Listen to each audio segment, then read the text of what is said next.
You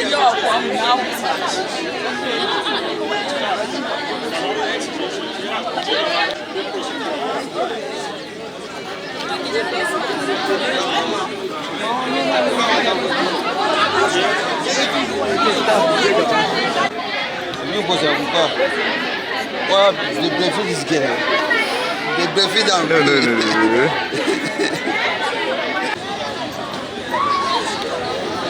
You can do that. You can be tricky. Hey, Mariam. She also you are not late.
How far?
We, on behalf of the chairman of Borgu local government, once again welcome you.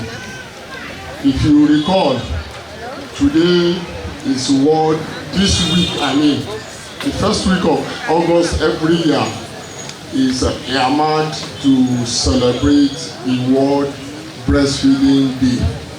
We all know as parents what breastfeeding is all about.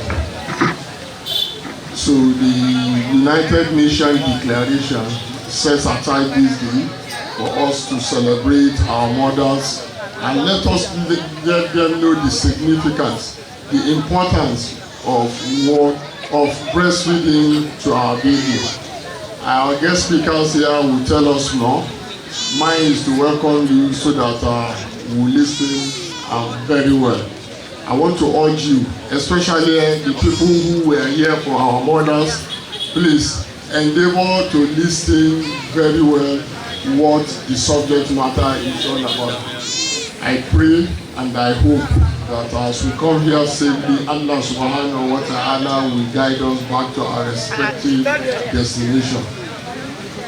This celebration today is put up by the Borgu local government food and nutrition committee. This committee was set up under the able leadership of the vice chairman at the local government level and the deputy governor at the state level. The essence of this committee is to advocate, educate, and create awareness on the importance of food and nutrition in human body, most especially at the babies. These are young human beings who need a lot of nutrition to be able to develop the necessary skills, the physiological needs for growth, which among is very important as breast milk. We are told by experts that every child is supposed to be breastfed exclusively for 6 months, so that in the breast milk, our speakers will be telling us what it contains therein and why to do. So I want to urge you all to please listen attentively so that we can take home a lot of things from here. I pray that we'll have a happy listening. Thank you very much. Honestly, I'm delighted to be in your midst this morning. Though the chairman's representative have told us why we are here this morning, but I still have to end.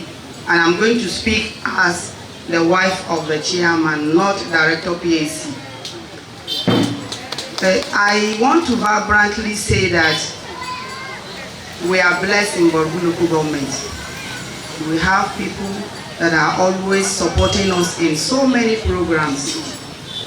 I was shocked when I heard that we are celebrating World Breastfeeding Week today in Borgu under the leadership of my chairman, who is the vice chairman of food and nutrition in Borgu. First of his kind I want to vibrantly say that in the whole state, Borgu is the only LGA celebrating mothers breastfeeding. It's a plus to the LGA. Having said this, all protocols duly observed, I want to brief us on what the World Breastfeeding Week is all about. World Breastfeeding Week is a global program that is duly observed in every first week of August. So from 1st to 7th of August every year, it is being celebrated. And I still repeat myself, first of its kind in Borgu local government. To mothers, we need to embrace exclusive breastfeeding. Though UNICEF and other organizations have given it or marked this week as an important week, I want to say that it is the breast milk that has made us grow to this level. Every person seated here is proud of his mother's breast milk. So I have found out that there's immunity in breast milk that boosts your baby's immunity. I don't even need to buy drugs from birth to 6 months. So thank you for listening. Then what we need is that ne mai ta zauna comfortable da za ta yi resting bayan ta a inda take zaune. Ko da kujerar gida ne mata za su yi su nemi ko bango da za su resting bayan su ya manu a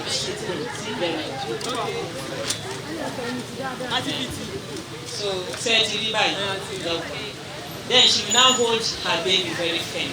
This her palm will be under the baby's bum. This 5 pound here. This will be under the baby's bum.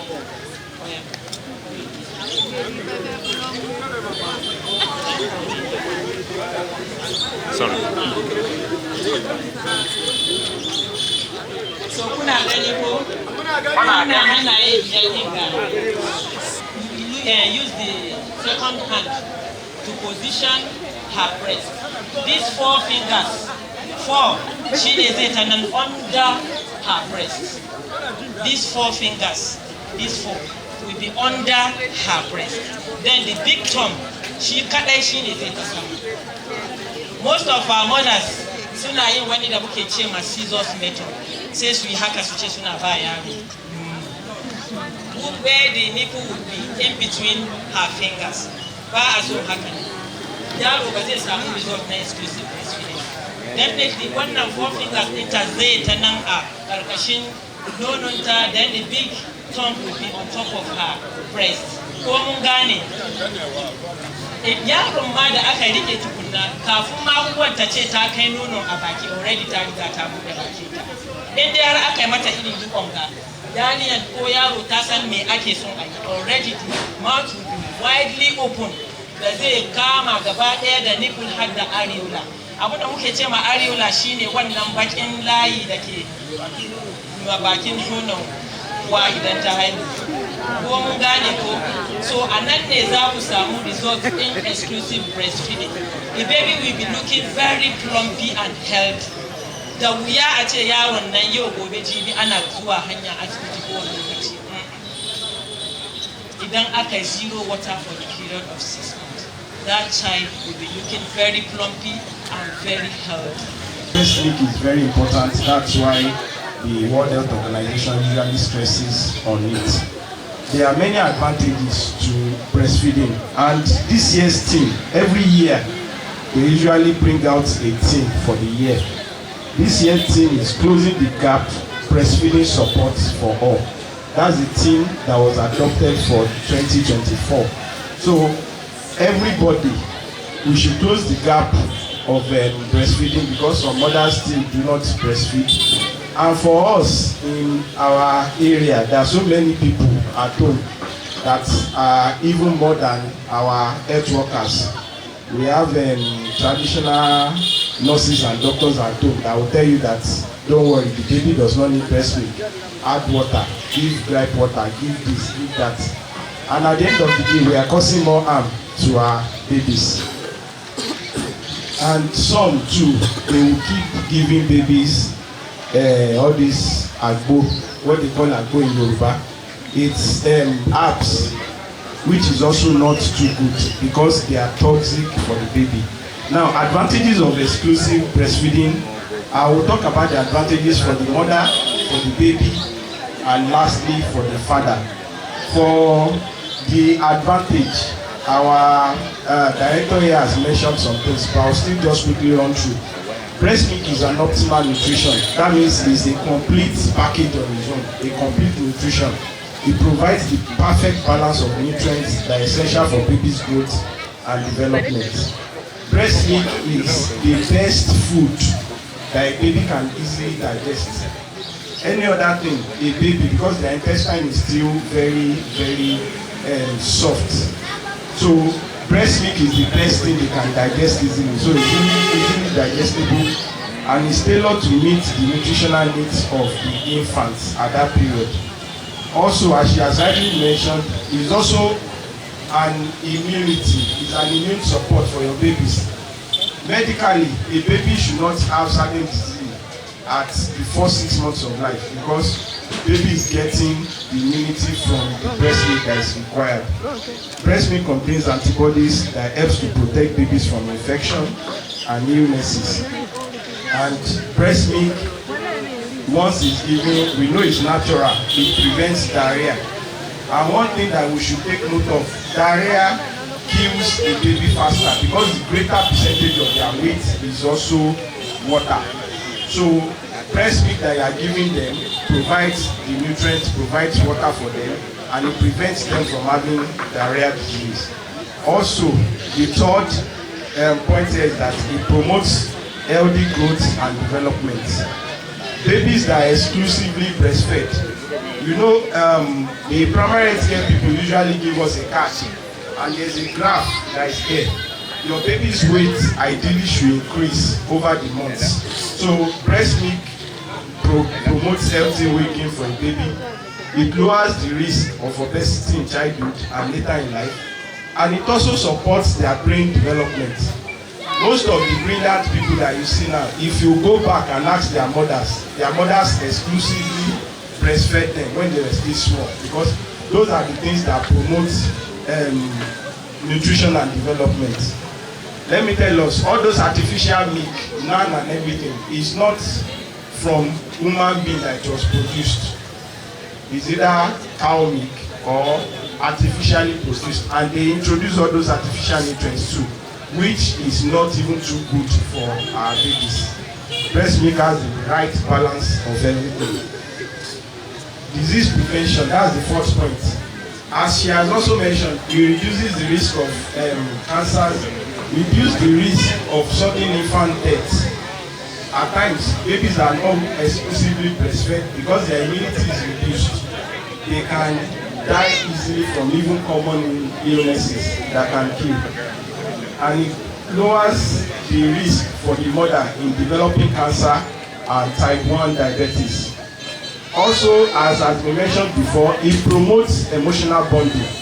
A baby that is exclusively breastfed, your baby at times, when another mother wants to carry your baby, the baby will refuse because the baby always wants to get close to the breast. And for us as mothers, please, is breastfeed on demand. Not that I've given this baby breast milk 30 minutes ago. If your baby still requires, once they are tired or they don't want to take it, they stop on their own. So please, breastfeed, you should be breastfeeding on demand. So breastfeeding promotes emotional bonding. It strengthens the emotional bond between the mother and child. Skin-to-skin contact, eye contact, and introducing the baby early to breast milk after delivery. For the mothers, you know I mentioned those ones related to the baby. For the mother, when you give birth and you breastfeed your baby exclusively, it promotes your recovery on time. Your uterus goes back to its normal pre-pregnancy state on time if you breastfeed your baby. Because as you are breastfeeding, there are some hormones. Oxytocin is released too, which helps in contracting the uterus. So it promotes faster postpartum recovery. It stimulates uterine contraction, and it also reduces the risk of you bleeding after delivery. So it has very important advantages for the mother. Also, on the long-term health benefits, we mentioned it reduces the risk not only of breast cancer, of also ovarian cancer, because people that have not given birth, most of these things that medical personnel talk about is due to research that has been done over the years. For those that did not give birth at all and did not breastfeed, or those that gave birth and did not breastfeed, they have higher chances of developing breast cancer and ovarian cancer later in life.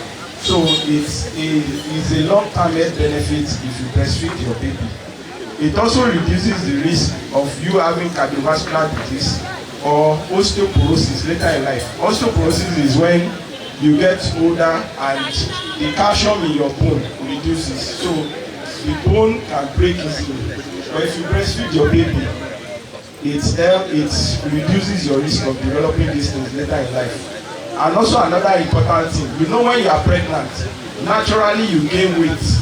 Every mother gains almost 12 kg. But when you breastfeed your baby exclusively, it helps you in reducing your weight after delivery. It helps you a lot in reducing your weight. You know, our fathers want you to return back to that pregnancy state so that they too will be happy. So breastfeed your baby, it helps you to reduce your weight to pregnancy state. And it helps you in burning calories. When you burn calories, you become more fitter. And it delays the return of menstruation, which can help you, one, as a form of family planning. Your menses will not return on time if you breastfeed your baby exclusively. And if you look at it from the other points too, it also helps you in reducing costs. Apart from the cost of buying NAN and others, you are not buying menstrual pads, you are not being stressed, and our fathers will enjoy you. You know the normal thing. So it's better you breastfeed your baby exclusively. Also, another point for the family is that it's very cost effective. You are not paying anything for it. It's what God has naturally blessed you with. So it saves money by eliminating the need for formula, for bottles, and other feeding supplies.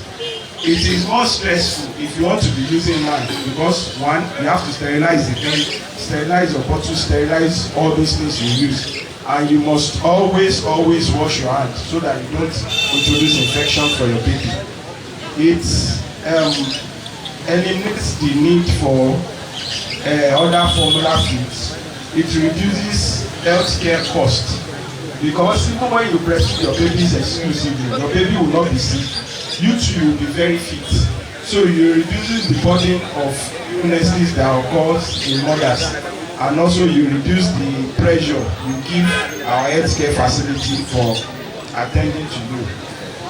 Also, another thing that is important is convenience and availability. Breast milk is always available at any time and at the right temperature.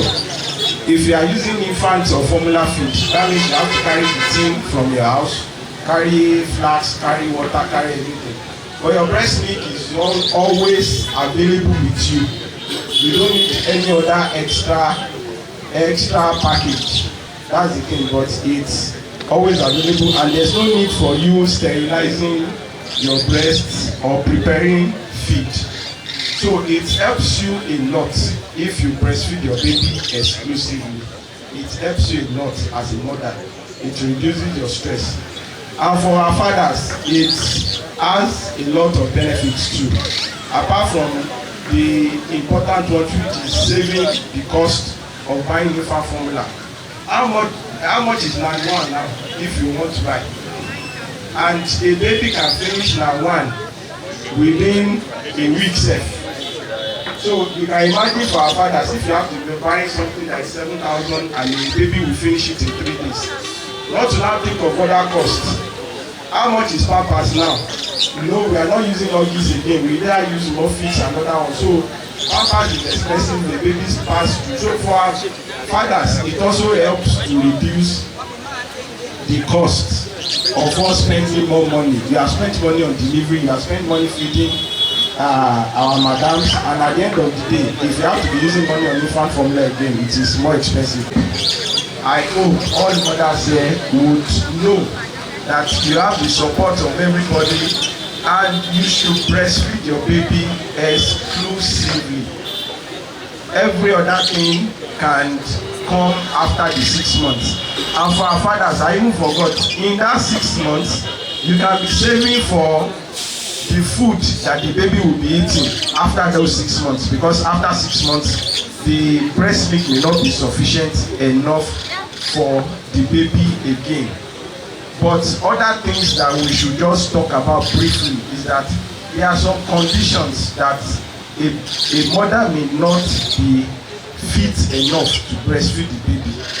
But when mothers are not fit enough or there is a disease condition, then for that period, infant formula can be introduced. Or for mothers that have 2 or 3 children at once, that's twins or triplets, it's difficult to exclusively breastfeed for 6 months. So we advise, if you can achieve that for 4 months, you can start adding other essential feeds after those 4 months. Those are some, we call it contraindications or conditions that a mother may not be able to exclusively breastfeed at. We hope that you will always adapt to exclusive breastfeeding.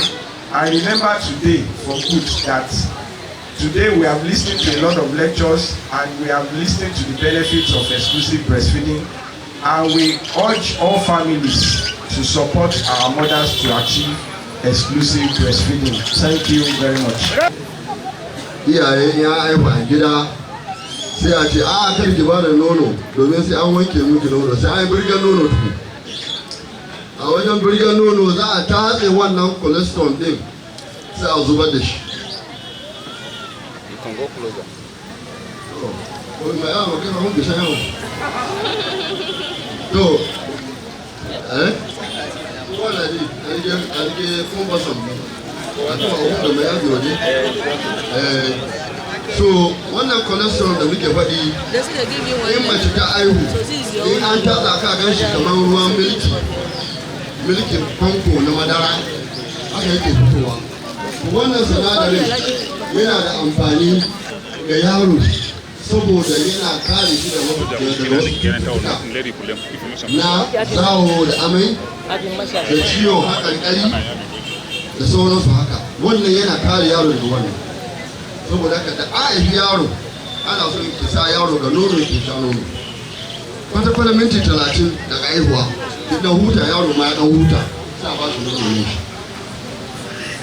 Sannan maudu'in da ake so a isar da sako a kai shine shayar da mama daga ranar aihuwa wata 6, ba ruwa, ba abinci, ba wani abu daga waje.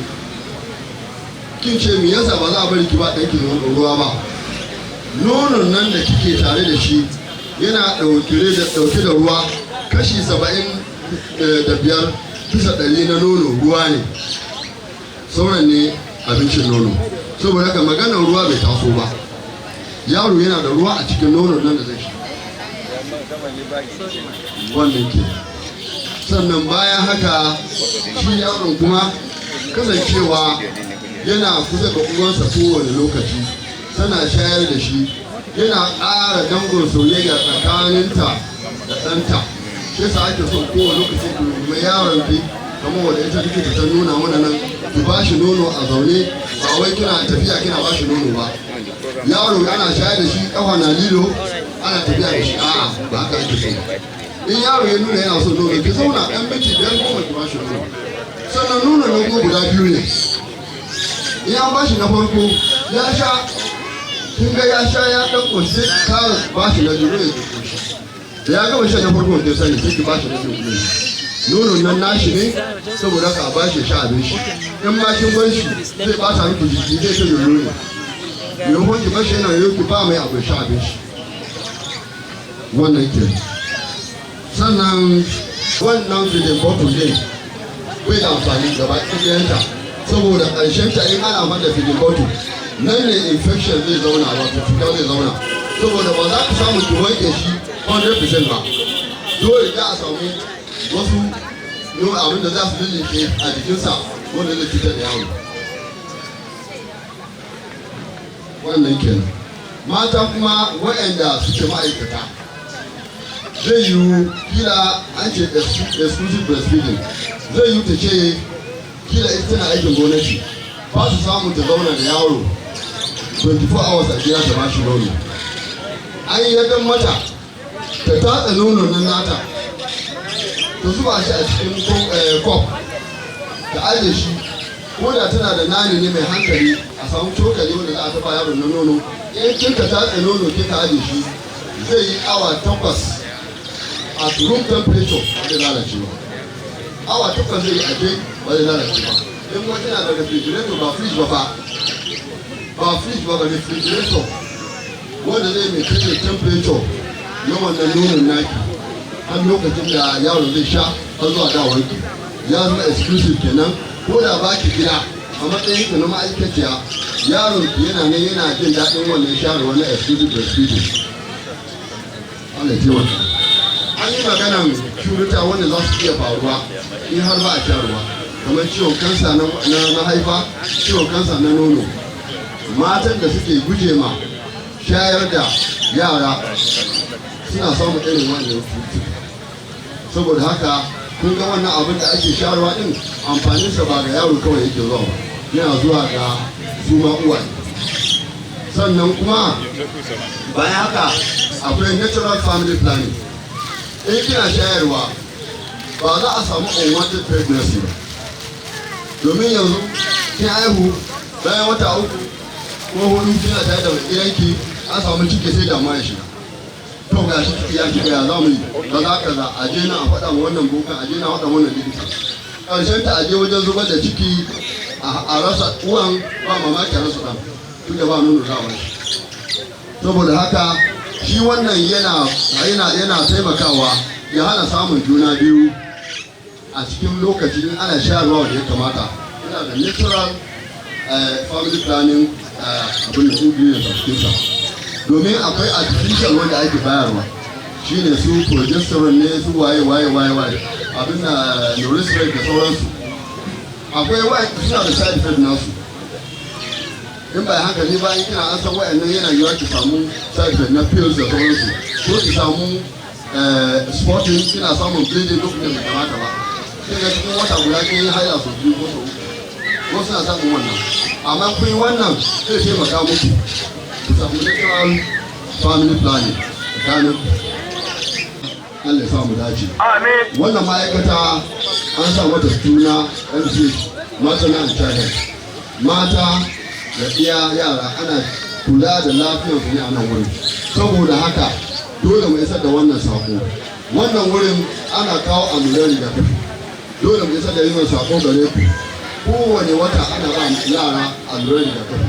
Don Allah kar ku bari wannan kiyin da aka yi mai kyawu din nan ya zama ba ku zuwa kuna an san wa'annan allurai ta bi ku da shi. In kuna zuwa an san wa'annan allurai a nan ba za a yi wani vertical program ba za a ce gida ana ba ku polio a gida ba, ana ba ku maganin malaria a gida ba.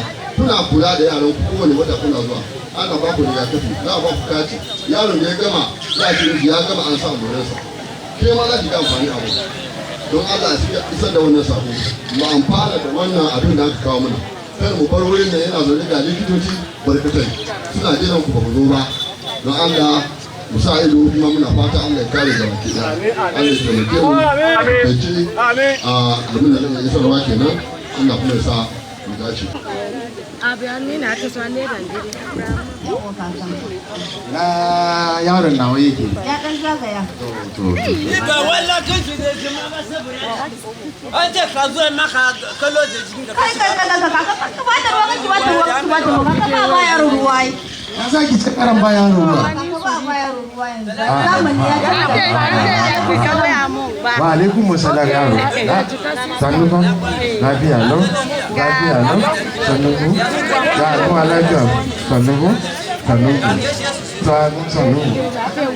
Ka ji miki ya ba? Ba da ruwa ka tashi ba. Na baka ruwa tun da ke karami. Ka ba mu ruwa lokacin da muke karami. Amma yanzu a ce karan ba yaro ruwa? Wani? Wani? Zo ina ba yaro ruwa ta cikin hannu. Haka ne mama. A yanzu ba yaro ruwa yanzu. Mama. Mama ka yi hankuri. Ina haifar yara a gidan nan ina ba su ruwa suna girma su sha nono kadan su sha ruwa da yawa amma yanzu sai ka zo ka ce ba ma yaro ruwa amma sai ya kai yaro na hamma yana bude baki kai ya gul mama kun lokacin zamani da na kuki nan amma yanzu komai ya canza mata mu da za ta je asibiti a wannan titi shine muna bin baya muna gina abun da likita na gaya mishi in ya haifu yaro ya ta ba yaro nunu in yana ba yaro nunu kai ka ba shi ruwa da wuri ko ba ka bin haka likita ya ce mi to amma maganar gaskiya ne ba za mu ba yaro kai duk wata nawa ko shekara nawa mama kai hakuri ba laifin mu bane yaro in yana shan nunu ya kai shekara nawa wata shida to ko baka tashi yaro ya tashi zai tashi da yin ne da kurfi amma yaro dan kan kana bashi wani yayiwa akwai ciwo shine muka ce to litisa ya ga mu gaskiya da fada ke haka ne abun da litisa ya ga mu to sanan wa alaikum assalam assalamu alaikum wa alaikum assalam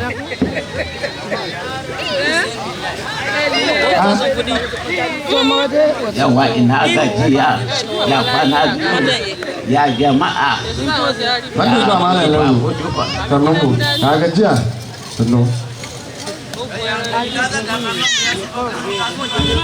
ya kono ya laita ne ka da to ne ka ya hankali ina gajiya masha Allah lafiya kalau lafiya kalau jama'a wato zan wuce ne sai nake jin makauta na suna ta hayaniya to na ce yanzu saboda Allah da annabi a ce makauci na ana hayaniya ai dole in shigo saboda ka san ko Allah hira makauci na shaidan makauci yawa malam labo ina jin na zo gidan ɗana ne zo ga takwara gaskiya ne tsohuwa daga ta bani in gaida ta kwaya na sha ruwa daga ta buɗe baki na ce to bari in ba ta ruwa ta sha sai ta hizge ruwa wai yanzu a zamani ba a ba ma yaro ruwa ya sha sai wata 7 subhanallahi ashe abin babba ne jihon sauro da gatari wani zamani ne yanzu saboda Allah da annabi a ce wannan kisan kai ne mana abin ba ma maganan kisan kai bin maganan gaskiya litisa da ya gaya mamatin in ya kashi yaro ya taɓa yaron hai da yaro ya fara wayo kaka ya zo da ilimi kai ba ka gani garkuwa da ya kai ba yadda ya sanu ya kushi na gaya maka Allah na gama sai sa ko da magana ka ce mu je garkuwa ka da mu je da gidan ta sanda ya sanu ya kushi saboda haka yanzu nun babu ruwa sosai yanzu ni dai ban taba ji ba ko ba haka ba wannan babu dama zuwa maka da kare kwanya za ji muna yanzu saboda yanzu wannan wani zamani ne yanzu a ce yaro ba a bashi ruwa da ake haihuwar kifi cikin ruwa fa shekara nawa na fati wata 6 aka ce subhanallahi babu ruwa ka ga nan dai na sha ko yana da komai yaro zai tashi da karfi zai tashi da ilimi sai samu da ba mu ba mu da ilimi mama mu ta ba mu ruwan sai samu na te gaskiya wato ke gane tsohuwa wato wannan maganan ko biri yayi kama da mutum shekaran jiya ina sauraren labarai na duniya in gaya maka to da yake hankali na ka san lokacin yin wannan to bai sa na ji karshen maganan ba amma na san ana magana ne akan batun shayarwa yanzu ana nuhin an ka ba yaro ruwa akwai illa kenan akwai sosai ga gaya musa abin da ya yi sosai kuwa saboda yanzu ruwan nonon ne yana ƙara ma yaro lafiya sosai a cikin jikin shi Allahu akbar in ya ce da kan zuwa shi da Allah da ya ga yaro yayi kunya ga irin yaron yanzu ya nan da na kasu da ilimi a to kai boye Allah kina ji ko ke san zamani na tafiya ko ba haka ba ana ƙara samun ilimuka ne a cikin rayuwar duniyar nan saboda hakan ga dama ni ma amina haihuwa yarinyan ke ka to kuma da abin ga mana kai ka toshe ta sosai kai hankali yaro mun ya sa nan na koshi a hankali ne yi jima hankali sai ka ce algaita ya zai rufe baki mana yana jiwon Allah ya raya shi Allah ya raya ki Allah ya raya ki yanzu ba zai kasa a gwiwa ba wannan gara ba su zan ta sama gidan dana ka gan shi ba ni a hankali hankali kaka hankali hankali hankali da ka rike yanzu kina ji ko tsohuwa abin da za a yi bari mu jarraba wannan mu ga ni ma zan tafi in samu cika na in ƙara sanar da su wannan kun ji ko Allah ka wuce ka biya waje batiya man ka ga mishi na da suna okay ba ku yawa ka samu alhaji aka mun ko ba ka ran alhaji kuma ina rago dai lambus kina kake magana ko ne wa lambu ka wasan shi lambus wa akan tsabagin alheri fa karkashin banki aka haihe shi karkashin banki aka haihe shi san jima to sai jima sai jima ni mama ta kara zuwa ka ba shi yaro ya ba shi ruwa ko ba ka ba to abin da likita ya kai kai kasa su sun su ha yanzu babu kokolo ina kallon yaro kulkul so ina zuwa bari mu je gidan waziri akwai buki za mu je ku dafa mun abincin nan bismillah ya ka dawo awa za ka yaro ka ce wai ka ba shi ruwan shegiyanka likitoci da suka gaya mana da shi muke amfani. A'a idan ko kika ce zan faɗa ke ki faɗa za ki sa in sa ne to lalle bakin manta da hanyar gidanku ba. Wai me yasa kai ba ka kawo magana a hankali? Umarni fa nake bayarwa ya zama wajibi ki ba mu wannan dan ruwa. Saboda mu tun da an ka haife mu ai mu kanmu an ba mu ruwan. Yanzu ba ga mun girman ba. Ku maganar da ake nan kuke yi. Wani abu ne yaran zamanin za su gwada muna tafiya muke yi da in za mu je aikin haji a ƙasa. Yaran zamani ba jirgin sama suke hawa ba. Kai dai ake jeji. To ni ba zo dauke wannan ba idan ni da a gidana ne. Dana fa sai yayi wata 6 nan fa. Ina magana kina yi. Na dinga maka. Wa alaikum salam. Baba. Na gajiya ya mutanen gidan nan ya kowa da kowa ya tun daga nesa ina ta jin hayaniya hakan ga kamar ana gwabza yaƙi.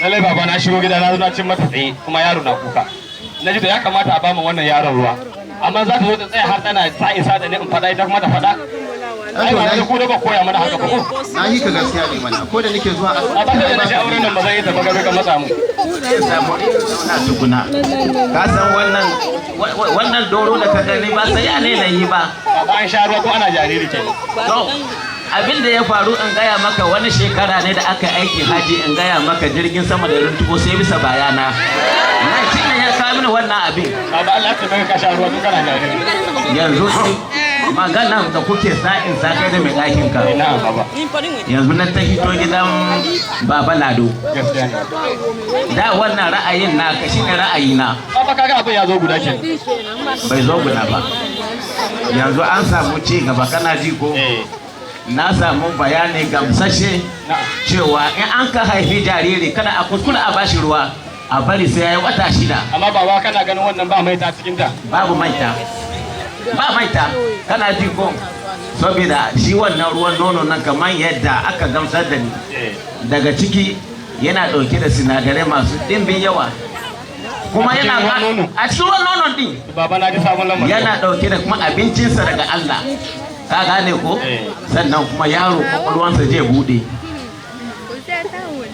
babban yaron abokina da ya zama an ga maka kwamishinan ilimi na Najeriya gaba daya da ya girma aka tafi waje interview aka ce ba sai a makaranta ba ya zo da digiri din shi ne a duniya dalilin in ba a bashi ruwa har wata 6 ba sai ya sha nono wata 6 don ya sha nono wata 6 baba ka zo lamarin ne fa na fara amincewa da magana da naka don maganar ka da alamun gaskiya ne akwai gaskiya mana ka san manzon Allah masala alaihi wasallam shine babban likita a duniya ko ba haka ba sannan akan bi umarnin likitoci ne yau ko likita ya ce ka aje azumi ya halatta ka aje azumi ai baba na amince da maganar ka haba a gidajen talabijin ko gidan rediyo na'am ka taba je ana yabon wani sanatan da ya taba zama sanata azumi na'am yanzu minista ne na agri da kuma food resources a nan jiha ne suna sanata Aliyu Baradin Baro wato wannan hazakan nashi da alamu shi ma ya kumfaɗi ruwan nono na wata 6 ko ruwa ba shakka to in gaya maka bari in gaya maka shi wannan da kake faɗa in ga ma ko ma na je dashi in ga maka biro ke faɗowa to da ku ruwan nono na wata 6 na yadda ka gani kuma sai na kare shi ana ta bayani na'am akwai wani tamban da ake kira ko tamba na'am sai na ji matasan tamba na suna magana cewa ko wani ma'aikacin da ake kira menene ma LIU ARO kenan. na garin wawa kenan. Haka. Ka gani yanda ke da kuzari ya kun fadi ruwan nono na wata 6. Gaskiya ne. Ba shi ruwa ya sha ba. Shi yasa yake da ƙarfi kamar tifon dan gote. Ina mai tabbatar maka. Gaskiya ne. Allah ya shi albarka. Baba na da rawa ga lamarin naka. Shi ke da yi. Ubangiji Allah mana jagora. Amin. Na ku daina faɗa da ita. A ba da. Nagode. Allah ya shi albarka. Ga abin da nake gaya maka. Haka bi magana. A ta ai kuma ke ya kamata ki mun bayani da ladabi da biyayya. Za a je kai da wanga da abincin ga in je in buga ta fita nan samu mudun dawa sai da ke kuma zo kina sai sa da Wannan ba mu kamara ba mu haka nan. nake gaya maka. Mu kamara ba mu haka saboda mu kamara Allah ne. Allah ya yi kuma ma mutum Allah ya yi mu. To abin da ake faɗi Ka dole fula kaman kwana o. Shegiyanka ana magana kana kumbiri wani ne za ka kumbiri. Kai ba kware ne ni kuma ba kambare ne. Haka ne. Akalla ina da yare guda uku.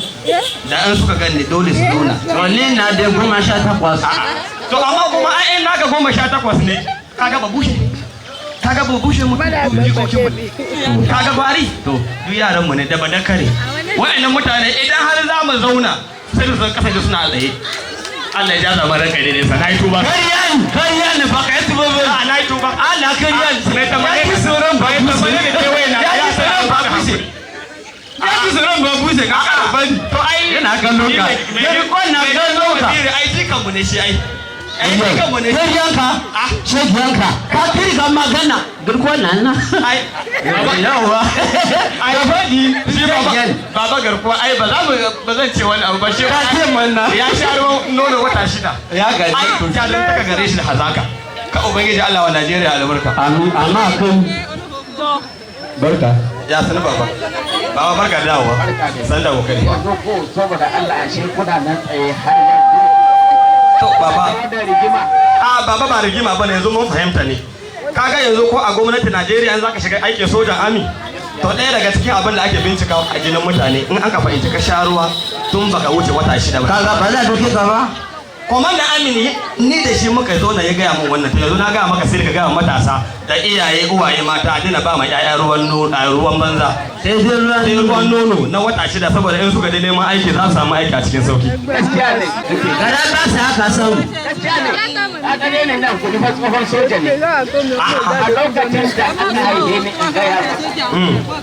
In gaya maka da muka kare ture ne kana ji. Ko ake yi mutum in aka yi mishi aiki sai a ce tsara kan shi haka. A ta sauke jigida saman shi in kan shi bai fashe ba. Ya zama soja to abin da faru da yadda kenan. Kariyan. Shegiya. to ka dai ji abin da yake faɗi abin da yake haɗa da shi kenan Gwari. Na tuna da ina kwance kofar gidan liman. Sai ga tifa ya kawo kasa zai zube a gyara titi. Ina besi na mafarki mai daɗi sai tifa ya kai na sai ke dare. Shi ne na ga ya dame ni sai na tashi. Zan canza unguwan jan kwanta wajen teburin mai shayi. kai dai shi ne magareci Kana ji ko? Mene? An ka je lahira ba ka ne gaba wuta ne ya tare ka. Saboda me? Wanga bala'in ƙarya? Karya mini na yi. Kai magana ban ce kai ba shagiyanka. Ni ne na zai zama kuriya ne. Allah ya tsine ma burkutu. Kai ma lesi ne koko. Kana zagi abincin. Kai wuye. to kaga ne ba kan bare bare Kai ma lesi ne marago shagiyanka. Allah kama ba bushe da bagwari Baban barin banza. ba ta ba kan bare banza ba An yi mana. saboda mu kan barawa kowa sa Allah ne yi mu Kuriyan. Wane ne? kowa sa Allah ya ba kan bare Wane bakan bari? To shi kenan kana ji. yanzu da aka ce an ce da subsidy ka taba jin bakan bare na kuka Mu je musulun. muna da hauyan noma Mu yi musulun ran lalata bari mu je mu yi sallah. Banza aikin mu. Shegiya. Ka dawo tukuna. Ya kamata ka musulunta. Ka mun zo mun ce ka musulmi mun ka ce mun bai. Bari in baka kalmar shahada ka musulunta. Ba ka ji sai ina son batun ka. Kowa yanzu na gora basiti na ba da musulunci. Yes, haka Ka ce la ilaha illallah Muhammadu Rasulullahi sallallahu alaihi wa sallam. Ka ga musulmi kenan.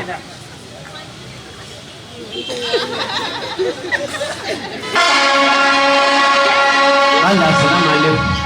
Dole in ka san zan musulunci da gaskiya ne. Ka raba magana ga da kai biyu. Ka zo ka rabi ka bai rabi. Ko ba haka bai? ba rabawa ake yi ba bari in gaya maka da kambarincin ka ya ka dauka ya fi sauki ya da gishi dake ya lororo ya yamba rayuwa ba wani ubu ne liya mala duniya ga baki daura na bar gishi Ya zama da gishiri da yaro ne. kamar yaya Ya ce ma da gishiri da yaro. A'a ba haka nake nufi ba. Ka san shi hanyar shiga aljanna. Yana nan baya da kwana-kwana. Shi kamar shi gaba-gaba yake. Buga ba kan bere kana be kan bere ba kai abun kan bere mun gani ba. Abin kamar in ka gani banda yare da Ka sa kamata sai kurdon. Ba kan bere sai giyan. ai Allah. ba wai muna sace mata bane. Mukan dan ara ne mu je mu. Yes, ma ka kai ya tuna kai shi. Saboda kowa san muke noma mukan je mu taya su ciyar da su. En dira esa kamata sai sama keke. Ka sa kamata ka ji na ku. Sai na kai karan ka gidan garkuwa yanzu ba tun nayi. A wasani. yanzu Wasani. kana ji Ya kai. yanzu dai wannan sakon don Allah ko ya je isar da shiga ga al'ummarsa Duk wanda yana da yaron gwan shi yawa. Amma ka gaya ma mata sosai ka san mata gari yawa muna da neman kuɗi. Su ne masu hidiman. gaskiya ne Sai milai. to ba damuwa Allah ya kara ma an da lafiya. Al'amarin shayar da yara ruwan nono na wata 6 yana da amfani kwarai da gaske. A kama jiki Da ba. haka mu gaya wa mata da ke gidajenmu da wa'anda kuma ke kasuwanci ba a shayar da yaro ruwa har sai ya yi wata 6. Idan ya yi wata 6 yana shan ruwan nono yaro ya fi ya samu kuzari a ciki akwai cututtukan da ke iya kama yaro idan har yaro an ci gaba da bashi ruwa tun daga haihuwarsa zuwa wannan wata 6 misali akwai kyanda da irin shai ina dusa amma idan an ka kula ba a bama yaro ruwa ba aka ci gaba da bashi ruwan nono lalle yaro zai zo da kuzari a yadda ya kamata ya tarar da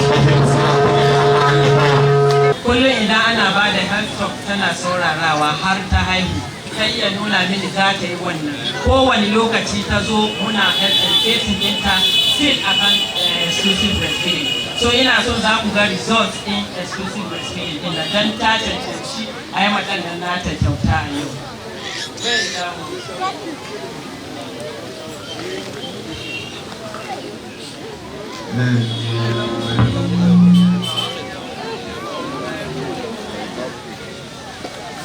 Ga yaron da ya cancanci yau ya samu kyautar wannan yaron iya watan shi wata 4 yanzu haka ta gama shi cika wata 6 so as you can see kun ga results din shi na ko kun ga ta wasan kin babu ba ce ma karamar hukuma hakimai da kantai da sauran jama'a aka ce ba ki wannan lambar yabo da aiki ana shi abu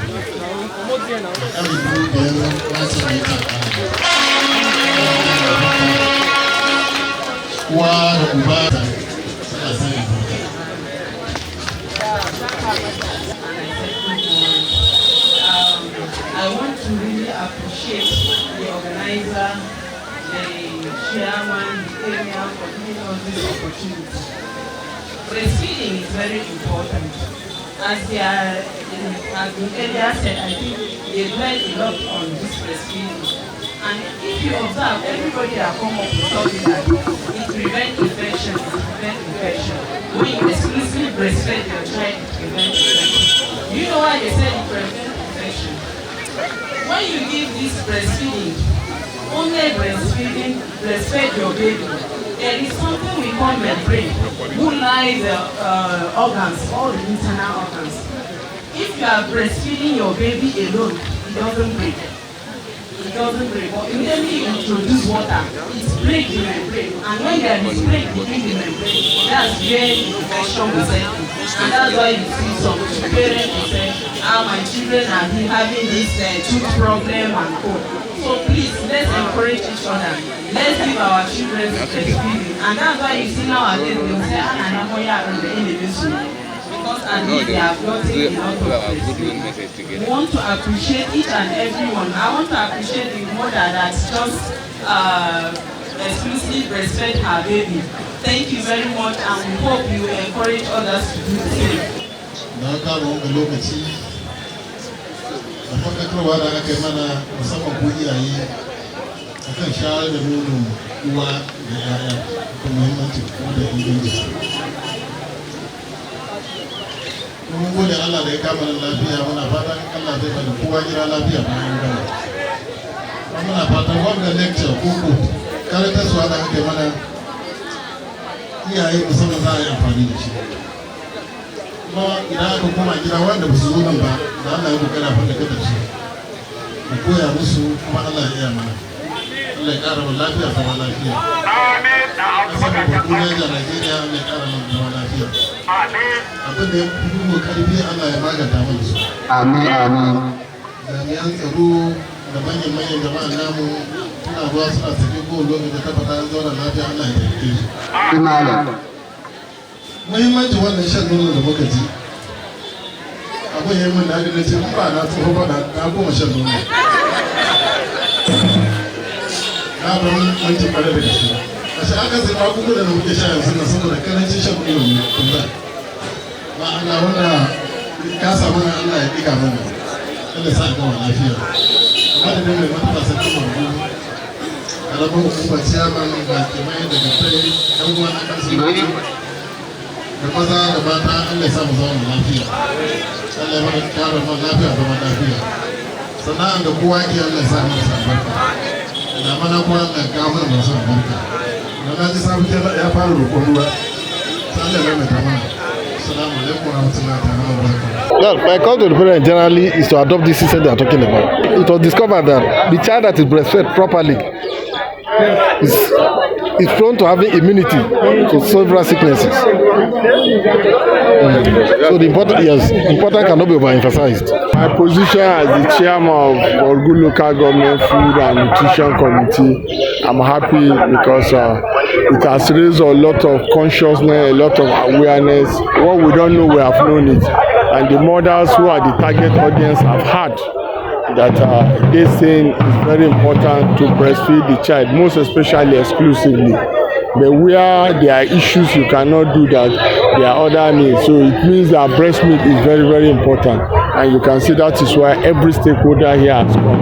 I'm happy about that. The program is a very important program that each mother or caregiver or every community member is supposed to be aware so that we will be supporting each other.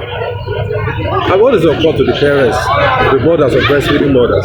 Yes, that was what I said, that we need to be supporting each other, reminding each other time to time, so that mothers will observe this exclusive breastfeeding for a period of 6 months before complementary feeding.